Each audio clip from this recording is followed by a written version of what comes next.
Aadhaar card PAN card ration card voter card corona vaccine बेफोरखौ लानाय सुबुंफोरा सोरगो रायजोआव हाबनो मोननाय नङा। बेफोरखौ लाग्राफोरा सासेबो इसोरनि रायजो मोना, मानोना बेखौ लानाया 666खौनो लानाय जायो। आरो 666नि बिसय जों बयबो मोनथिगौ। 666आ जाहैबाय सैताननि बिसय, सैतानखौ फोरमायनाय जायो। दा बेयावहाय जाय सुबुंफोरा आधार कार्ड लादों, पान कार्ड लादों, भटार कार्ड लादों, रेशन कार्ड लादों, कर'ना भेक्सिनखौ लाबाय, बिसोर सासेबो सोरगो रायजोआव जिसुजों लोगोसे थांनो मोननाय नङा। साफ्रोम नायगिरि नोंथांमोनखौ बासायगिरि फोरबो जिसु ख्रिस्ट'नि मुङै खुलुमहरदों आरो लोगोसेयैनो आंनि बे लाभ स्ट'री इउटिउब चेनेलाव बरायनानै लादों। अनजाग्रा प्रियफोर, दिनैनि सावरायनांगौ बाथ्राखौ नोंथांमोना थाम्बनेल नायनायनि गेजेरजों मोनदांखाबाय एबा हमनो हाबाय, मोनथिखाबाय जे Aadhaar card, PAN card, voter card, ration card, corona vaccine बेफोरखौ लाग्राफोरा सासेबो इसोरनि रायजो मोना। बेखौ लानाया 666खौनो लानाय जायो होननानै नोंथांमोना थाम्बनेलाव थोंजोङैनो नुखाबाय। अनजाग्रा प्रियफोर, थारैनो बे बिसयफोरा माखौ फोरमायदों? दिनै जोंनि गेजेराव मण्डलिफोरनि गेजेराव, फोथायारिफोरनि गेजेराव बे बिसयखौ गोबां सावरायगासिनो दङ।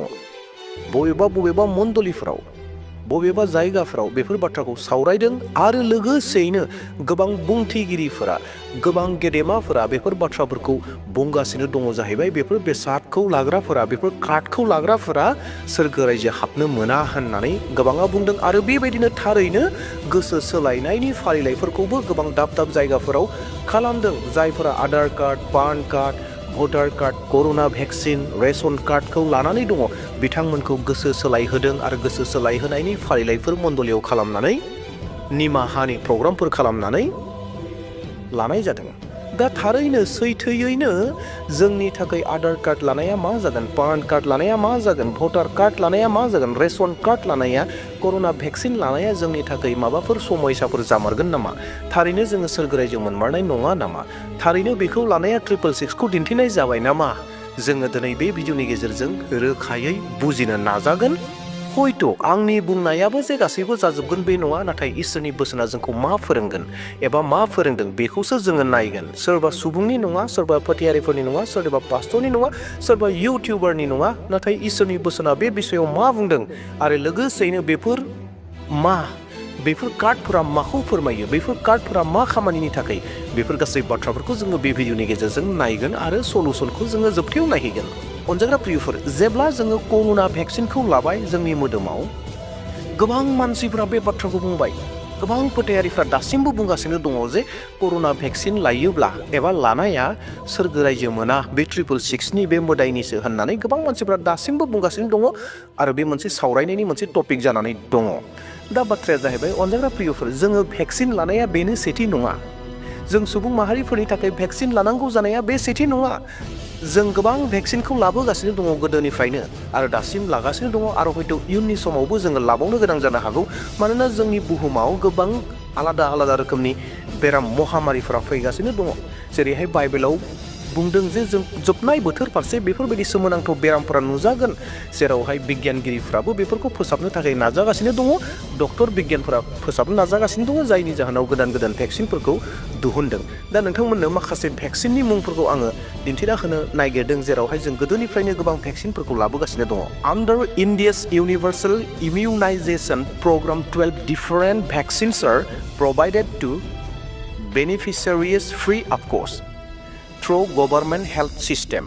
बेयावहाय जों मोननो हादों जे 12 रोखोमनि डिफरेन्ट आलादा आलादा भेक्सिन्सफोरखौ फ्रियै जेबो बेसेन लायालाबानो जोंनि भारताव होनाय जायो एबा होगासिनो दङ दायो होननानै बे बाथ्राखौ जोंनो मोनथिहोदों। बेफोरनो जाहैबाय BCG होननाय भेक्सिन, OPV होननाय भेक्सिन, हेपाटाइटिस B होननाय भेक्सिन, पेन्टाभेलेन्ट होननाय मोनसे भेक्सिन आरो रोटाभाइरास भेक्सिन, PCV होननाय, IPV होननाय, मिसलेस MR vaccine, JE, DPT, NTT बेफोरनो जाहैबाय मा जों लाबाय थानाय भेक्सिन। आरो सरासनस्रायै बाथ्राखौ बुजिबावनो थाखाय आङो बुंनो नागिरदों, जोङो पलिअ होनोना, पलिअ होननानै जों मोनसे सोदोब जों उन्दै उन्दै गथ'फोरनो होनायखौ जोङो नुनो मोनो, नङा होमब्ला? बेबो मोनसे भेक्सिन जे उन्दै गथ'फोरनाव जेन बेबायदि माखासे महामारिफोरा फैनो दा हाथों जेरैहाय पेरालाइज जानानै थानाय जिखौ जोङो नर्मेल नङै जिखौ सोरबा गथ'फोरा रायज्लायनायाव उसुबिदा थाबायनायाव उसुबिदा गोबां रोखोमनि बेरामफोर गोरलैयावनो सफैयो बैखौबो पलिअ दौनायनि गेजेरजों पलिअआ जे गथ'फोरनियाव दाफैथों बे मोनसे भेक्सिन बेखौबो होयो दा जोंनि बुहुमाव गोबां रोखोमनि भेक्सिन दङ नाथाय कर'ना भाइरासआ जेब्ला फैबाय कर'ना भाइरासनि जिथु भेक्सिन मानसिफोरा लाबाय बै समाव गोबां कर'ना भाइरासनि जिथु भेक्सिन दङ बै भेक्सिन लानायखौ गोबां मानसिफोरा 666 रिजायबाय बियो सैताननिसो होननानै गोबां मानसिफोरा बुंबाय दा बबे बेलायाव बबे एंगेलथिंनिफ्राय बेखौ सैताननि होननानै नुखो जायफोरा बुंदों बिसोरसो मोनथिसिगौ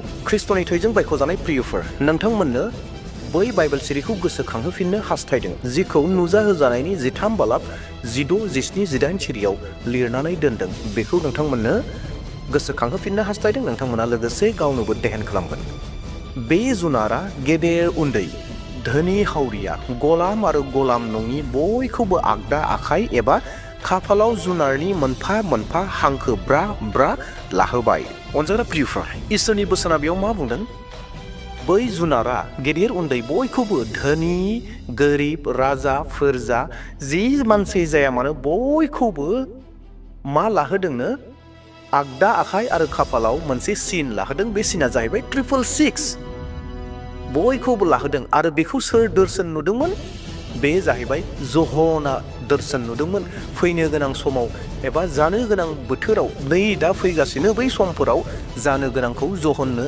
जिसु ख्रिस्ट'आ दर्शनाव नुहोदोंमोन जे मानसिफोरनियाव बेबायदि मोनसे सम फैगोन जेरावहाय मानसिफोरनि खाफालाव मोनसे हांखो लिरगोन आरो आगदा आखायाव मोनसे हांखो होगोन आरो बे हांखोआनो जाहैबाय 666 जिखौहाय बाइबेला रेकर्ड खालामनानै होदों जहननो दर्शनाव नुहोदों बे जुनारनि मुं एबा हांखो गैयै साफ्रोमबो बायनो फाननो हाया बे हांखो एबा अनजिमाया जुनारनि मुंखौ मिथिहोयो बेखौ मिथिनो गियान नांगौ साननो गोरोंफ्रा बे जुनारनि अनजिमाखौ दिहुनथों मानोना बे अनजिमाया मानसिनि मुं बे अनजिमाया 66 अनजाग्रा प्रियफोर बाइबेलनि बोसोना बाइबेलाव लिरनानै दोननाय बाथ्राफोरा नंखायने माब्लाबाबो नंखाय नङा जों माब्लाबाबो फोथाया जे बाइबेलाव बुंनाय बाथ्राया जायालाबानो थागोन बे नङा बाइबेलाव जिखौ लिरदों बेनो गासैबो जाजोबगोन जेरै बुंदों लिरदों बेबायदिनो मोनफा मोनफा जागोन अनजाग्रा प्रियफोर दिनै जोङो माखासे बोसोरनि सिगाङाव जिथु भेक्सिन लाबाय कर'ना भेक्सिन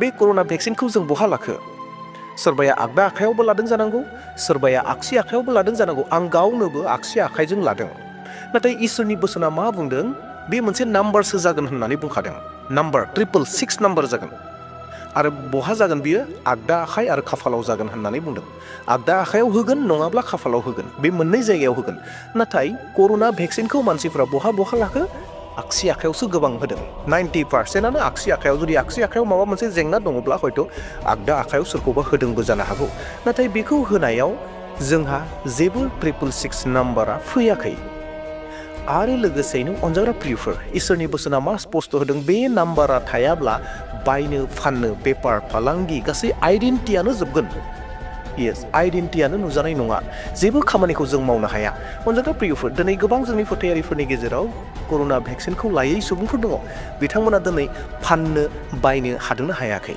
बेपार फालांगि मावनो हादोंनो हायाखै साख्रि मावनो हादोंनो हायाखै दिनै बे भेक्सिनजों जेबो बाथ्रा गैया 666जों लोब्बा बे बाथ्राया जेबो नङा नाथाय दिनै गोबां फोथायारिफोरा बेखौ माबायदि फोथायना लाखो गावनियाव बोरै गुलाय गुजाय खालामना लाखो गावसो बिथांमोनासो मोनथिसिगौ नाथाय इसोरनि बोसोना स्पष्ट बबेबा मोनसे फिदिंनाय बाथ्रा नङा बे जाहैबाय जेरै लिरदों बेबायदिनो जागोन जेरावहाय 666 थानांगोन आरो आगदा आखायाव बे नेरसोना जागोन आरो अनजाग्रा प्रियफोर जोङो भेक्सिन लानाया बेनो सेथि बे नङा कर'ना भाइरासनि भेक्सिन लानाया सेथि जोंनियाव जादों बे नङा गोबां रोखोमनि भेक्सिनखौ जों लाबोगासिनो दङ माखासे बोसोरनि सिगाङाव जोंनि मोदोमाव लायनो फिटा फिलिउ होननानै फैदों फिटा फिलिउ मोनसे जायो बेनि थाखायबो जोङो भेक्सिन लानो गोनां जादोंमोन गोबां रोखोमनि भेक्सिन लानाया जोंहा 666जों लोगोसे जेबो लोब्बा गैया आरो 666जों जेबो सोमोन्दोआ नुजायाखै दे अब्ला प्रियफोर आरोबाव कार्डनि बाथ्राखौ जोङो फंनैसो नायबावदोनि बिनि गेजेरजोंनो जोङो मा रोङो मा रोङा जों सोलोंबावदोनि आरो बिनि उनाव जोबथायाव जों थांदोनि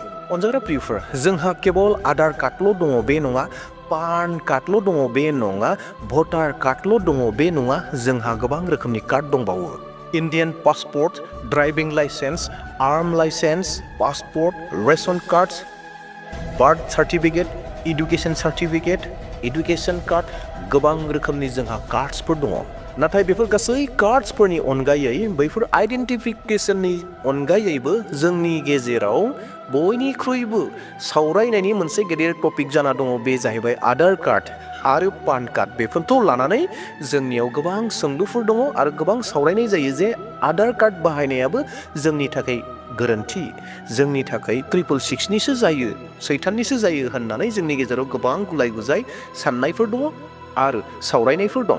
दा बेखिनियावनो जोङो रोखा जानो थाखाय मोनसे सोंलुखौ सोंनांगोन जाहैबाय, थारैनो आधार कार्डआलाय माथोनो, जोंनि थाखाय मा खामानि मावो, जों बेखौ एसे मोनथिग्रोनांगोन। दा बेयावहाय आं नोंथांमोननो इंलिश रावावहाय बेखौ फरायनानै होनो हास्थायदों। The Aadhaar card is a 12-digit unique identification number that serves as proof of identity and address for Indian residents. It is issued by the Unique Identification Authority of India (UIDAI) on behalf of the Government of India. जायनि आखायाव आधार कार्डा दङ बिसोर मोनथिगौ आधार कार्डआव मोनसे number थायो, 12-digit number. बे 12-digit नाम्बारनि गेजेरजोंनो गावखौ जोङो सिनायथि होनो हायो। दिनै जोङो गावखौ सिनायथि होनो थाखाय बायदि रोखोमनि कागजफोरखौ, डकुमेन्ट्सफोरखौ गोनांथि जालिया। बे मोनसेनि गेजेरजोंनो गासै खामानिया जायो जे आङो आमुक जायगानि, आमुक डिस्ट्रिक्टनि, आमुक स्टेटनि, बे हादरनि, बेयाव थाग्रा, बेफोर गासैखौबो क्लियारहै आधार कार्डआ फोरमायो।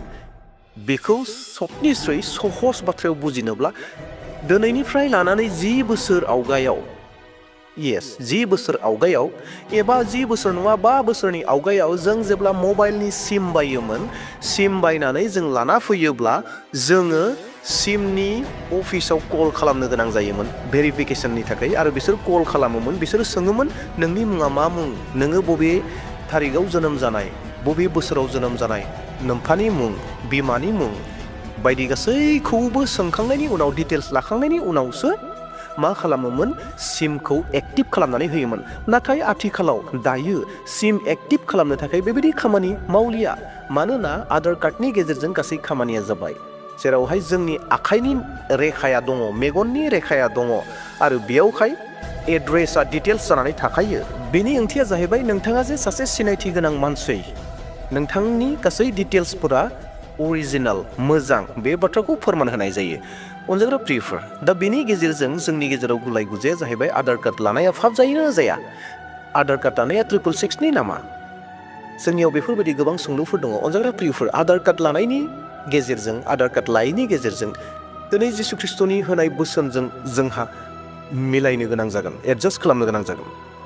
जिसु ख्रिस्ट'नि जिथु जहन्नो होनाय दर्शन, बेयाव मा बुंदों, 666 जोंनि खाफालाव जागोन, जोंनि आगदा आखायाव जागोन, आरो बेखौ लायाब्ला बायनाय फाननाय, बेफार फालांगि जेबो मावनो हानाय नङा, आनखि ओंखाम मोनजानाय नङा, बेबायदि अबस्था जागोन। नाथाय दिनै जोङो आधार कार्ड लानायजों लायैजों, थानायजों थायैजों जोंहा बेफोर मा जाना दङ? आधार कार्ड लायाखैब्ला जों बेफार फालांगि मावनो हादोंना हायाखै? दिनै इसोरनि बोसोन बुंनायजों समान जादोंना जायाखै? जुदि बे नंमारगौब्ला इसोरनि बुंनाय बोसोना जेरै बेबायदिनो गासै खामानिया जागोन। इसोरनि बुंनाय बोसोना माब्लाबाबो फेलें थाङा, फैमाल जाया। दा बेवहाय अनजाग्रा प्रियफोर, आधार कार्ड लानाया आं गावनि सिनायथिसो होनाय जायो। जेरैहाय बाप्तिस्म लानाया जिसु ख्रिस्ट'नि होननानै सिनायथि लानाय जायो, आङो जिसु ख्रिस्ट'नि जाबाय होननानै सिनायथि लायो, थिग बेबायदिनो जोंबो भारत सरकारजों, भारताव थानायखाय गावनि आइडेन्टिटि, आं जे सासे इन्डियान, बेखौ फोरमायनाय जायो। आरो लोगोसे गोबां रोखोमनि कार्ड्सफोर दङ, बैफोर कार्ड्सफोरखौबो गोबां मानसिफोरा बुङो, जेरैहाय रेशन कार्ड बायदि बायदि, बेफोरजों 666नि जेबो लोब्बा गैया। अनजाग्रा प्रियफोर, नंगौ मोनसे बाथ्राया, बेखौ जोङो बुंनो हायो जे फैगोन समफोराव बेबायदिनो माखासे कार्ड्सफोरनि गेजेरजों इंगितखौ दिन्थिदों। येस, बेखौ जों बुंनो हायो। जेरैहाय आधार कार्डनि खामानिखौ नायोब्ला बियो एसे फैगोन जोबनाय बोथोराव बेबायदि मोनसे इंगितआ फैगासिनो दङ, जों बेखौ बुंनो सानोब्ला जों बुंनो हायो। मानो बुंनो हायो? जेरैहाय दायो आधार कार्डनि गेजेरजों गासै सिनायथिखौ मोनसे कार्डजोंनो जोङो होजोबनो हायो, थिग बेबायदिनो बै जोबनाय बोथोरथिं 666 जायफोरनियाव दङ बिसोरसो बायनो फाननो गासैखौबो मावनो हागोन। मोनसे बे मोनथाम नाम्बारनि गेजेरजोंनो गासै खामानिया जागोन। जेरैहाय दायो आधार कार्डनि गेजेरजों गासै सिनायथिखौ लानानै फैनाय जादों। जे जोबनाय बोथोर फारसे बे जाहैगोन। नाथाय दायो